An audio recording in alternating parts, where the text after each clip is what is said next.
ये जो होड़ में हम लोग लगे हुए हैं इसे मिटा दीजिए, क्योंकि किसी एक ये पतन का दौर है। तो मैं कहता हूँ कि दौरे ज़वाल है, ये पतन का दौर है, ये दौरे ज़वाल है।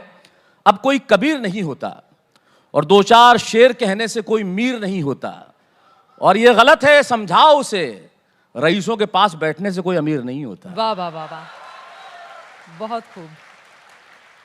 आगे बढ़ते हुए हमने युवाओं की बात कर ली है। युवा आप भारी तादाद में यहाँ पर बैठे हुए हैं, लेकिन बेटियां आपका फेवरेट सब्जेक्ट है जिस पर आप अक्सर लिखते हैं और किसी भी विषय को लेकर आप यूं ही स्पॉन्टेनियस बोलते हैं। मुझे लगता है बेटियों पर भी चंद लाइनें आपकी जरूर होनी चाहिए। आपकी इजाजत हो तो मैं खड़ा हो जाऊं? बिल्कुल।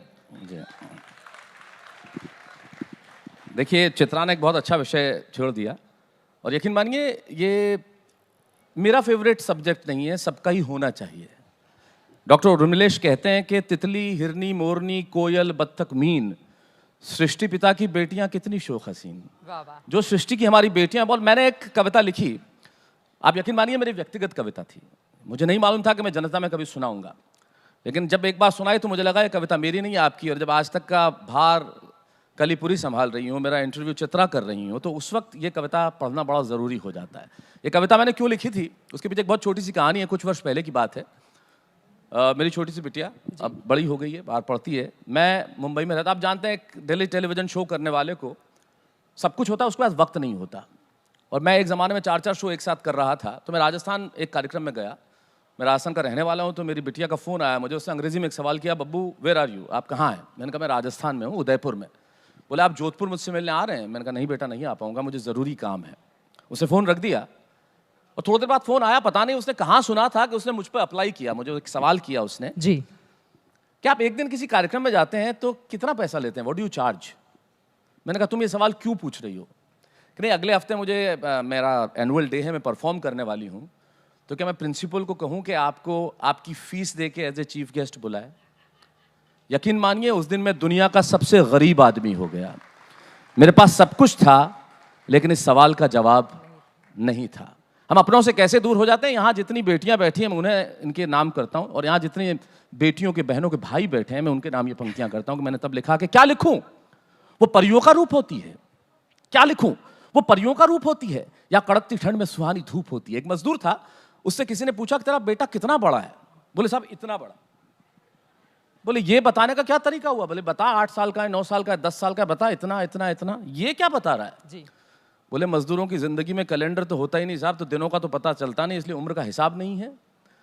और ऐसा इसलिए नहीं बता सकता कि सुबह जब काम पे जाता हूँ वो सोया रहता है, रात को आता हूँ तब तक सो जाता है। देखा ही ऐसे है साहब, ऐसे तो देखा ही नहीं। तो जब वक्त अपनों से दूर कर देता है तो क्या लिखूं, क्या लिखूं? वो परियों का रूप होती है, या कड़कती ठंड में सुहानी धूप होती है। वो होती है उदासी के हर मर्ज की दवा की तरह, या उमस में शीतल हवा की तरह। वो पहाड़ की चोटी में सूरज की किरण है, या जिंदगी सही जीने का आचरण है। वो आंगन में फैला उजाला है, या मेरे गुस्से पे लगा ताला है। जब हम गुस्से में घर में जाएं, बच्चा सामने आ जाए तो आप संयत हो जाते हैं। क्या लिखूं? वो परियों का रूप होती है, या कड़कती ठंड में सुहानी धूप होती है। वो होती है उदासी के हर मर्ज की दवा की तरह, या उमस में शीतल हवा की तरह। वो पहाड़ की चोटी पे सूरज की किरण है, या जिंदगी सही जीने का आचरण है। वो आंगन में फैला उजाला है, या मेरे गुस्से पे लगा ताला है। वो आकाश गंगा जो सिर्फ झिलमिलाती है, वो हंसी की नदी जो सिर्फ खिलखिलाती है, वो ताकत जो छोटे से घर को महल कर दे, वो काफिया जो किसी गजल को मुकम्मल कर दे। वाह वाह, शानदार। वो काफिया जो किसी गजल को मुकम्मल कर दे। वो जो ना हो तो वर्णमाला अधूरी है। वो जो सबसे ज्यादा जरूरी है, ये नहीं लिखूंगा कि वो हर वक्त सांस सांस होती है, क्योंकि बेटियां तो सिर्फ एहसास होती है। वाह वाह वाह वाह, बहुत बेटियां तो सिर्फ एहसास होती है। अंतिम पंक्तियां सौंपता हूं कि उसकी आंखें ना गुड़िया मांगती है ना खिलौना। बच्चे वो नहीं मांगते जो आप चाहते हैं, उसकी आंखें वो चाहते कुछ और हैं, मांगते कुछ और हैं, आप देते कुछ और हैं। उसकी आंखें ना गुड़िया मांगती है ना खिलौना। कब आओगे? बस एक छोटा सा सवाल सलोना। हर बच्चा यही पूछता है, हम भी अपने माँ बाप से यही पूछते थे। उसकी आंखें ना गुड़िया मांगती है ना खिलौना। कब आओगे? बस एक छोटा सा सवाल सलोना। जल्दी आऊँगा, अपनी मजबूरी को छुपाते हुए मैं देता हूँ जवाब। तारीख बताओ, टाइम बताओ, वो उंगलियों पे करने लगती है हिसाब। और जब मैं नहीं दे पाता ना सही सही जवाब, अपने आंसुओं को छुपाने के लिए वो चेहरे पर रख लेती है किताब। आखिर रिश्ता होता क्या है? 35,000 फीट से, जो सबसे अच्छा कह सकता हूं कहने जा रहा हूं, 35,000 फुट की ऊंचाई पर उड़ता हुआ विमान, विमान में सवार बहुत सारे लोग, कोई डॉक्टर, कोई इंजीनियर, कोई पत्रकार, कोई टीचर, सब बैठे, सबसे आगे की सीट पे बैठी एक छोटी सी बच्ची, बच्ची के हाथ में खिलौना, खेल रही है, सारे लोग जा रहे हैं हंसी खुशी। अचानक मौसम हुआ खराब, इतना हुआ खराब कि गिरने लगा विमान, मौत आंखों के आगे नाचने लगी, तांडव करने लगी मृत्यु। सब लोग रोने लगे, चिल्लाने लगे, चीखने लगे, क्रंदन करने लगे, भूल गए कि मैं डॉक्टर हूं, मैं इंजीनियर हूं, मैं पत्रकार हूं। याद नहीं आया उस वक्त, सिर्फ एक चीज याद आई कि मौत से बचा ले ईश्वर, अगर बच गए तो जिंदगी के अंदर फिर कोई दोबारा गलत काम नहीं करेंगे। आंसू बहते रहे, वो लड़की खेलती रही, लोग चिल्ला रहे थे। अचानक ईश्वर ने सुन ली पुकार, संयत हुआ मौसम, संयत हुआ विमान, उड़ने लगा विमान, सबकी जान में जान आई। और जब जान में जान आई तो किसी आदमी ने उस बच्ची को जाके देखा और कहा, बेटा हम मर रहे थे, हम मरने वाले थे, हम रो रहे थे, हम भूल गए कि हम किस पद पे हैं, हमारा कद क्या है या हमारी हद कितनी बड़ी है, सब कुछ भूल के हम रो रहे थे और तुम बैठी बैठी खिलौने से खेल रही थी। बेटा तुम्हें नजर आता है? बोले हाँ अंकल, मुझे सब नजर आता है। बेटा तुम्हें सुनाई देता है? मुझे लगा तुम्हें सुनाई नहीं दिया। अंकल मुझे सब सुनाई देता है। तो बेटा तुम डरी नहीं?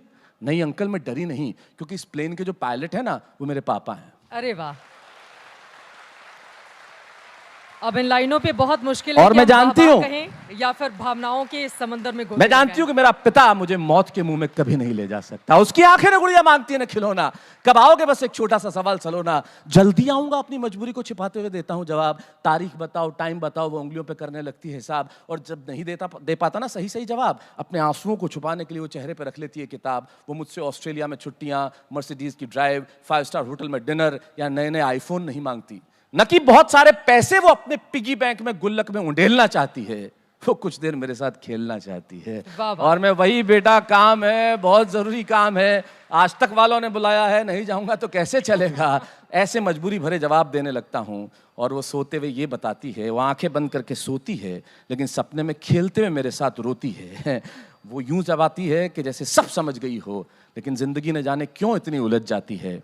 और हम समझते हैं कि बेटियां सब समझ जाती हैं। वाह वाह, बहुत खूब, बहुत शानदार।